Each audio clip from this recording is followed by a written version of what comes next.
जय हिंद दोस्तों। आज हम लोग पढ़ेंगे खनिज और अयस्क के बारे में, है ना। तो आइए पहले शुरू करते हैं खनिज के बारे में, ठीक है। तो देखिए, जमीन के अंदर से खोदकर जो हम लोग तत्व और यौगिक निकालते हैं उसको बोलते हैं खनिज, ठीक है। इस खनिज का मतलब होता है खनन से उत्पन्न, ठीक है। तो वही चीज़ लिखा हुआ है पृथ्वी की भूपर्पट्टी में, मतलब पृथ्वी की सतह में प्राकृतिक रूप से पाए जाने वाले, प्राकृतिक का मतलब जो प्रकृति पहले से ही हम लोग को बना के भेज दिया है ना। प्राकृतिक रूप से पाए जाने वाले तत्वों या यौगिकों को क्या कहते हैं? खनिज कहते हैं। समझ में आ गया खनिज। अब समझते हैं अयस्क। देखिए, खनिजों में होता है धातु। खनिजों में क्या पाया जाता है? धातु। तो खनिजों से जो हम धातु निकालते हैं वो भी कम खर्चा में और आसानी से, ठीक है, उसको बोला जाता है अयस्क, ठीक है। मतलब खनिजों से जो हम लोग धातु निकालते हैं वो भी आसानी से और कम खर्चा में, उसको बोलते हैं क्या? अयस्क। समझ में आ गया है। अब देखिए, यहाँ पर सभी खनिज अयस्क नहीं होते हैं। माने जरूरी नहीं कि हर खनिज से हम लोग धातु निकालें, वो जरूरी नहीं है। इसलिए सभी खनिज जो होते हैं अयस्क नहीं होते हैं। लेकिन जो अयस्क है ना, सभी अयस्क क्या होते हैं? खनिज होते हैं। तो जो अयस्क है वो तो खनिज होगा ही, ठीक है। तो आपको समझ में आ गया है खनिज और अयस्क क्या होता है।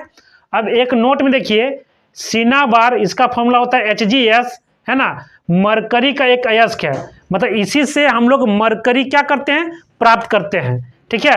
तो मरकरी का एक अयस्क का नाम क्या है? तो याद रखिए, सिनाबार, ठीक है। अब देखिए, अब समझते हैं गैंग के बारे में, ठीक है। तो देखिए, अयस्क जो होते हैं ना, उसमें बहुत से गंदा पदार्थ उपस्थित होता है, ठीक है। उसी गंदा पदार्थ को हम लोग बोलते हैं गैंग, ठीक है। वही चीज लिखा हुआ है, अयस्कों में उपस्थित अवांछनीय पदार्थ। अवांछनीय पदार्थ मतलब अशुद्ध पदार्थ को हम लोग क्या कहते हैं? गैंग कहते हैं। अशुद्ध पदार्थ में क्या क्या हुआ? तो उसमें मिट्टी, रेत, कंकड़, पत्थर आदि सब पाए जाते हैं, ठीक है। तो एक बार हम थोड़ा हल्का सा रिवीजन कर देते हैं। खनिज माने जमीन से खोदकर जो हम लोग तत्व और यौगिक निकालते हैं उसको बोलते हैं खनिज, ठीक है। और अयस्क किसको बोलते हैं? तो खनिजों से जो हम धातु निकालते हैं वो भी आसानी से और कम खर्चा में, उसको बोलते हैं अयस्क, ठीक है। सभी खनिज अयस्क नहीं होते हैं, जबकि सभी अयस्क क्या होते हैं? खनिज होते हैं, ठीक है। सिनाबार मरकरी का क्या एक अयस्क है, ठीक है। और गैंग किसको बोलते हैं? तो जो अशुद्धियां हैं, अयस्कों में जो अशुद्धियां रहता है उसको बोलते हैं गैंग। क्या क्या रहता है? मिट्टी, रेत, कंकड़, पत्थर आदि, ये सबको ही हम लोग क्या बोलते हैं? गैंग बोलते हैं। और ये गैंग कहाँ पर उपस्थित होते हैं? अयस्कों में, ठीक है। तो अयस्कों में जो अशुद्धि पदार्थ है उसी को बोला जाता है गैंग। अब स्टूडेंट हम लोग पढ़ेंगे भर्जन, निस्तापन और थर्मिट अभिक्रिया के बारे में।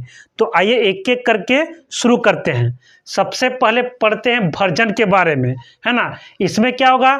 सल्फाइड अयस्क होगा, और सल्फाइड अयस्क को वायु की उपस्थिति में हम लोग उसको क्या करेंगे? गर्म करेंगे, है ना। उसी प्रक्रिया को हम लोग बोलते हैं क्या? भर्जन। भर्जन में सल्फाइड अयस्क को, है ना, वायु की उपस्थिति में हम लोग क्या करते हैं? गर्म करते हैं, उसको बोलते हैं क्या? भर्जन। जैसे में यहाँ देखिए जिंक सल्फाइड है, ठीक है। इसको ऑक्सीजन दिए और गर्म कर दिए। गर्म करने पर क्या हुआ? जिंक सल्फाइड जिंक ऑक्साइड में और सल्फर डाइऑक्साइड में बदल गया। समझ में आया। अब पढ़ते हैं निस्तापन में। निस्तापन में हम लोग क्या करते हैं? कार्बोनेट अयस्क को लेते हैं, है ना, और उसको वायु की अनुपस्थिति में गर्म करते हैं, ठीक है। तो देखिए, यहाँ जिंक कार्बोनेट लिए हैं और इसको वायु की अनुपस्थिति में गर्म कर रहे हैं। तो ये जिंक कार्बोनेट किस में चेंज हो जाएगा? जिंक ऑक्साइड में और कार्बन डाइऑक्साइड में बदल जाएगा, ठीक है। देखिए, भर्जन में क्या होता है? सल्फाइड अयस्क लेते हैं, और निस्तापन में क्या लेते हैं? कार्बोनेट अयस्क लेते हैं। इसमें वायु देकर गर्म किया जाता है और इसमें वायु की अनुपस्थिति में हम लोग इसको गर्म करते हैं, ठीक है। अब पढ़ते हैं थर्मिट अभिक्रिया। थर्मिट अभिक्रिया में क्या होता है, आयरन ऑक्साइड और एल्यूमिनियम इन दोनों के बीच में क्या कर देंगे, अभिक्रिया करा देंगे। अभिक्रिया करने से, है ना, इसमें क्या होता है आपका आयरन, एल्यूमिनियम ऑक्साइड और ऊष्मा उत्पन्न होती है, उसी को बोला जाता है क्या, थर्मिट अभिक्रिया।